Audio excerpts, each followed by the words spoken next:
আসসালামু আলাইকুম। এসএস টিভিতে আপনাদের আমন্ত্রণ জানাচ্ছি। সাথে আছি আমি উমেহানি ফাতেমা। বকেয়া বেতন ভাতার দাবিতে আশুলিয়ার শিল্পাঞ্চলে গাজীপুরের টঙ্গীতে ঢাকা ময়মনসিংহ মহাসড়ক অবরোধ করে বিক্ষোভ করেছেন পোশাক কারখানার শ্রমিকরা।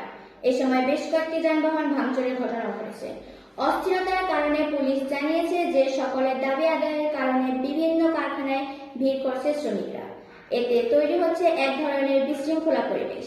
এছাড়াও শ্রমিক আন্দোলনের কারণে হামিম শারমিন সহ গাজীপুরের 3টি পোশাক কারখানা বন্ধ ঘোষণা করা হয়েছে। মালিকপক্ষের দাবি, আন্দোলনের নামে সৃষ্ট নৈরাজ্যে সকালে জ্যাম করা বিরূপ সরকার মার্কেট, নরসিংহপুর, নিশ্চিন্দপুরের কিছু কারখানা বন্ধ ঘোষণা করা হয়েছে।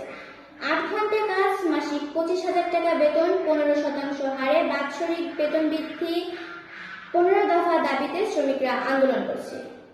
পরিস্থিতি শান্ত ও সচেতন রাখতে সেনাবাহিনীর টহল জোরদার করা হয়েছে। এছাড়াও সতর্ক অবস্থায় রয়েছে আইন শৃঙ্খলা রক্ষাকারী বাহিনী সহ অন্যান্য বাহিনী।